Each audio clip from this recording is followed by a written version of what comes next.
சரி, ஒரு புது பாதைய இப்ப உருவாக்கியிருக்கீங்க. பாதை என்ற பாடலோடு. இந்த பாட்டுல உங்க கூட யாராவது வேலை செஞ்சிருக்காங்களா? இல்ல முழுக்க முழுக்க நீங்க தான் சோலோவா ஒன் மேன் ஆர்மியா இந்த பாட்டு பண்ணியிருக்கீங்களா? ஆக்சுவலி 9 வருஷத்துக்கு அப்புறம் ஆஹா. கடைசியா நான் வந்து சிங்கர்ஸ்னு வெளியாக்கி ரேடியோ எல்லாம் ரிலீஸ் பண்ணது வந்து இப்படி வந்தது இல்லைன்னு சொல்லி ஒரு பாட்டு. ம்ஹ்ம். அது வந்து 9 இயர்ஸ் அகோ ரிலீஸ் பண்ணேன். அதுக்கப்புறம் நான் வந்து மத்தவங்களோட ப்ராஜெக்ட்ல தான் ஒர்க் பண்ணேன். 9 இயர்ஸ்க்கு அப்புறம் நான் ஏன் டைம் எடுத்து பண்ணியிருக்கேன்னா, என்டையர் ஒர்க் நான் மட்டும் தான் செய்யணும்னு எனக்கு வந்து ஒரு அல்பாசை. ஓகே.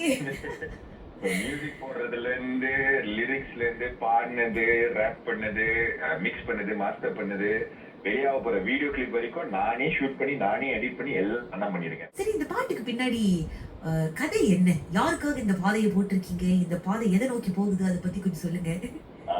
த்ரிஷாக்காக எழுதினேன். அந்த திரிசாவா? உங்க திரிசாவா?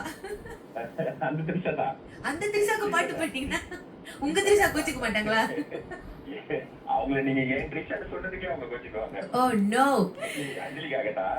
ஏன்னா அவங்களுக்காக அவங்கள மனசுல உள் வாங்கி தான் இந்த பாட்டே நான் எழுதினேன். லிரிக்ஸ் கான்செப்ட் எல்லாம் அஞ்சலிய நினைச்சுதான், என் ஒய்ஃபை நினைச்சுதான் நான் எழுதினேன், நான் செஞ்சேன். இந்த பாட்டு வந்து அவங்களுக்குன்னு ஒரு சமர்ப்பணமா தான் செஞ்ச ஒரு பாட்டு. அடடே சூப்பர். நம்ம கிட்ட சொல்லுவாங்களே வாழ்க்கை வந்து ஒரு பயணம் மாதிரின்னு. ஆனா அந்த பயணத்துல சில பேர் நம்ம வாழ்க்கையில வருவாங்க, அந்த பயணத்தோட பாதையா இருப்பாங்க.